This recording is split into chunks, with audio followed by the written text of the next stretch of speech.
Before you even introduce yourself, before a single syllable leaves your lips, something remarkable has already happened. The person in front of you has formed an opinion, an instinctive, gut-level reaction, based on what they see, not what they see, not what they hear. It's a process hardwired into us over thousands of years of human survival. Long before we had language, we relied on sight to decide if someone was friend or foe, safe or dangerous, leader or follower.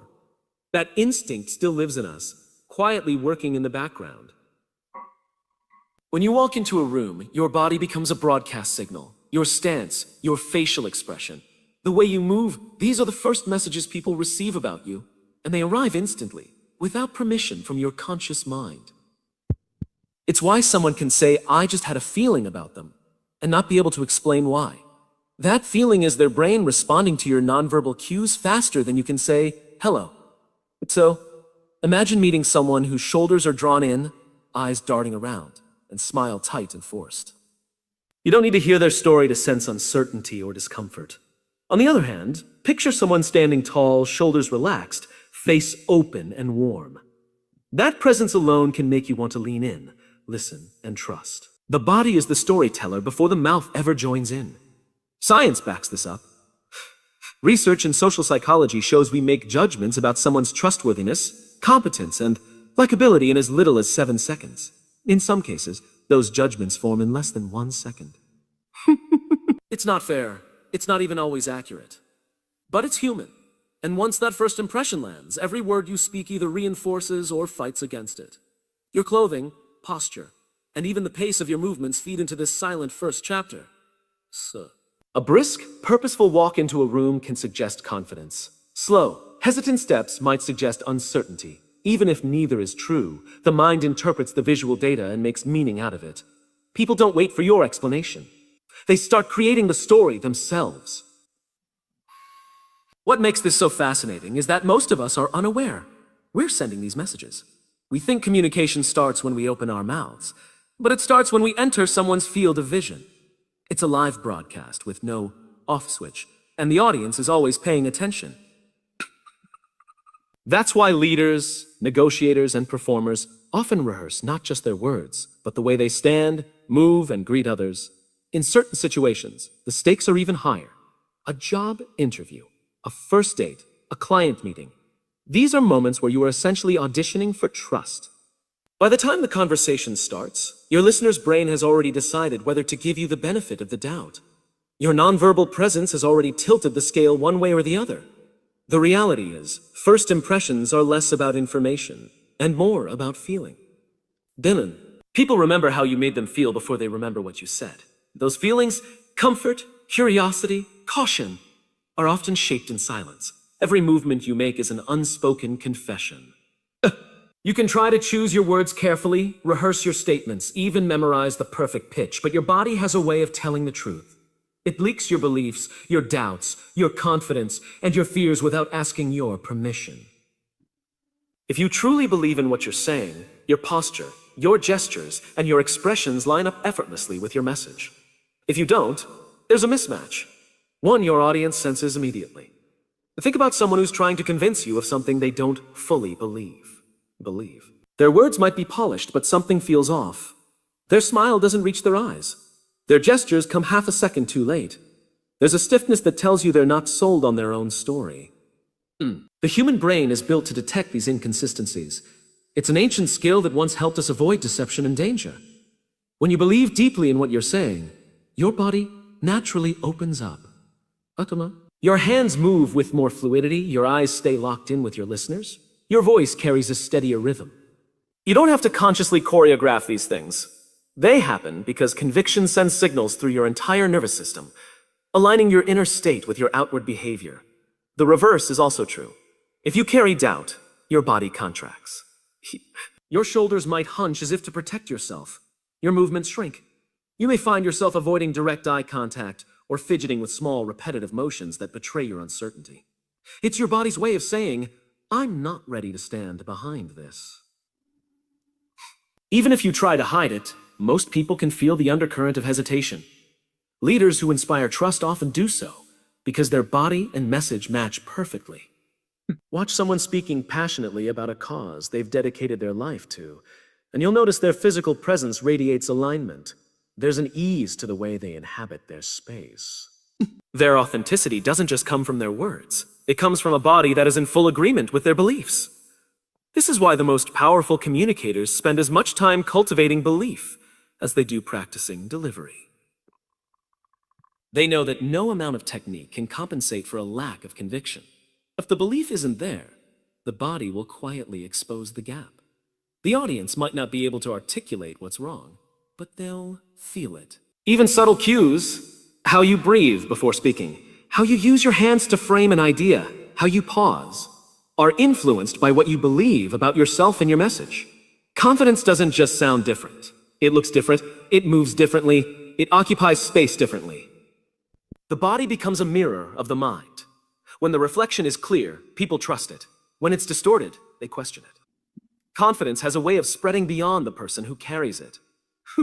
When someone walks into a room with a steady presence, head held high, and movements that are deliberate yet relaxed, it changes the atmosphere. People instinctively adjust.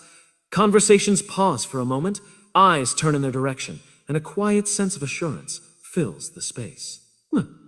It's not arrogance. It's a calm certainty that makes others feel they're in capable company. This effect isn't mystical, it's biological. Humans are wired to mirror the emotions and behaviors of those around them, a phenomenon known as emotional contagion. When we see someone radiating composure and certainty, our brains begin to sync with theirs, calming our own nerves and opening us to their influence. It's why a confident leader can steady a team during crisis without uttering a single word. Confidence doesn't always have to be loud. No. In fact, some of the most contagious confidence is quiet. It's in the person who listens intently, speaks only when necessary, and does so without rushing or apologizing for taking up space. Their self-assuredness sends a message. This moment is under control. Others draw from that energy, often without realizing it. The power of contagious confidence also shows up in smaller, everyday situations. In a meeting, if one person begins a presentation with clear, steady body language, it sets a tone for the entire room. People relax into listening. Questions become more collaborative than confrontational. The unspoken message is that this is a safe space to contribute. When confidence is missing, the opposite can happen. Uncertainty tends to ripple through a group, making even those who were secure begin to second-guess themselves. You can feel this shift in body language. Shoulders slump, eye contact drops, movements become hesitant. Just as confidence lifts others, doubt can drag them down. True contagious confidence doesn't come from pretending to have all the answers. It comes from being anchored in what you know, comfortable with what you don't, and willing to stand in that truth without flinching. People respond to that balance because it feels both strong and real. Body language plays a central role in transmitting this kind of presence. An open stance, steady gestures, and a clear voice signal not just confidence in the moment, but stability that others can lean on. Even something as simple as holding eye contact while someone speaks can transfer a sense of importance and respect that strengthens their own confidence in return. Confidence creates a loop.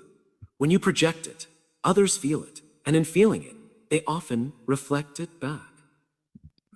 Over time, that mutual exchange can shift the dynamic of a conversation, a meeting, or relationship.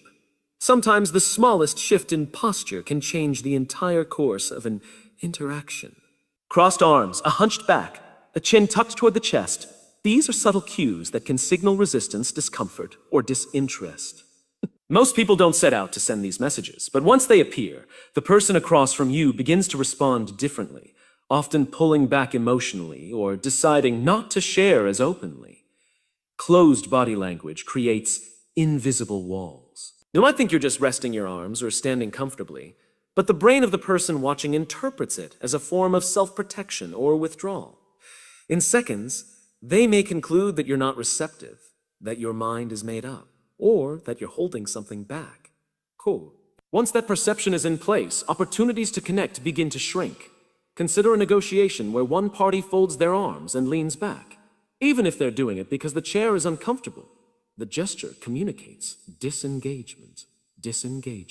The other side, sensing resistance, may become guarded in return. The conversation that might have been collaborative turns cautious and momentum stalls. Closed signals don't always come from arms and shoulders. They can be as subtle as minimal eye contact, feet pointing toward the exit, or hands clasped tightly in the lap. These cues tell a story of retreat, one that can be hard to reverse once the first impression sets in. The unspoken message is, I'm not fully here with you. With you? In leadership settings, closed body language can unintentionally discourage contribution. A manager sitting in a meeting with crossed arms and furrowed brows may think they're simply concentrating, but their team may read it as judgment or dissatisfaction. The result is fewer ideas shared, more hesitation, and a colder atmosphere overall. The human mind is drawn to open signals because they feel safe. We instinctively trust people whose gestures invite us in, palms visible, arms relaxed, torso facing toward us. Closed language does the opposite, signaling caution. It's the physical equivalent of a locked door, even when the words being spoken sound welcoming. What makes closed body language particularly tricky is that it's often unconscious. Stress, fatigue, or habit can make us fold in on ourselves without realizing the impact it has on those watching. This is why self-awareness is so important. Catching those moments and choosing to open up can keep the door to connection from silently swinging shut. Every conversation is a two-way exchange of signals. When one person closes off, the other often mirrors it, leading to a downward spiral of guardedness. Without a word, the potential for openness, trust, and collaboration begins to slip away. The face can tell a story in a fraction of a second, often faster than the conscious mind can edit it. Microexpressions are those fleeting, involuntary facial movements that appear when an emotion slips through before we can mask it. They last less than half a second, but in that flash, the truth of what someone feels can surface. A quick tightening around the mouth, a flicker of the eyebrows, a narrowing of the eyes, tiny signals that can carry more honesty than an entire sentence. These expressions bypass rehearsal. You can carefully choose your words, control your tone, and even manage your posture. But a strong emotional reaction, surprise, anger, disgust, joy can momentarily override the filter. The face reacts, and only afterward does the mind try to hide it. Those who pay attention can catch these moments, and they often trust them more than the spoken explanation. In high-stakes situations, interviews, negotiations, cross-examinations, micro-expressions can be the cracks in the surface where the real feelings show. A candidate might smile while answering a difficult question, but a split-second wince could reveal anxiety. A negotiator might nod in agreement, while a quick flash of contempt passes across their face. The words may be cooperative, but the micro-expression suggests otherwise. So, what makes micro-expressions powerful is how universal they are.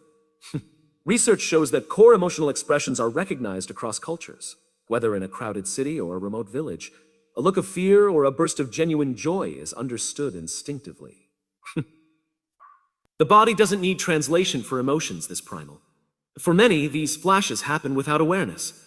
Someone might not even realize their eyebrows shot up in skepticism, or that their lip curled for a moment in disagreement.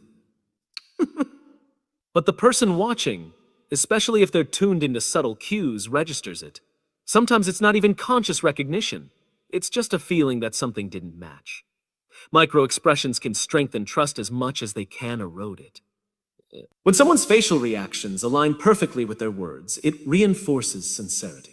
The warmth in their smile as they speak of gratitude, the visible surprise when hearing unexpected news, these alignments make the communication feel real.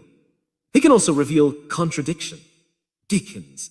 If someone insists they're fine, but a fleeting look of sadness crosses their face, the listener's instinct tells them there's more to the story. The mismatch between verbal and nonverbal signals creates tension, and that tension invites curiosity, doubt, or caution. In the space between words, in the fraction of a second where control slips and authenticity appears, microexpressions offer a glimpse into the unfiltered human mind. A smile, a nod, a handshake, these might seem like universal gestures, but they're filtered through cultural lenses that change their meaning. What feels warm and respectful in one culture can feel overly familiar or even inappropriate in another. The same movement of the hand or tilt of the head can invite connection in one setting and create distance in another. Not because the gesture itself is different, but because the viewer's frame of reference is. Consider eye contact. In some cultures, steady eye contact signals confidence, honesty, and respect. In others, it can be interpreted as confrontational or disrespectful, especially toward authority figures. The same simple act can either build trust or erode it, depending on the values and expectations of the people involved. Physical space is another example. In some countries, standing close during conversation conveys warmth and engagement. In others, it feels intrusive. A business handshake in one place might be brief and firm, while in another it could be accompanied by a lingering clasp or even both hands enveloping the others. Small differences that carry significant weight in how intentions are perceived.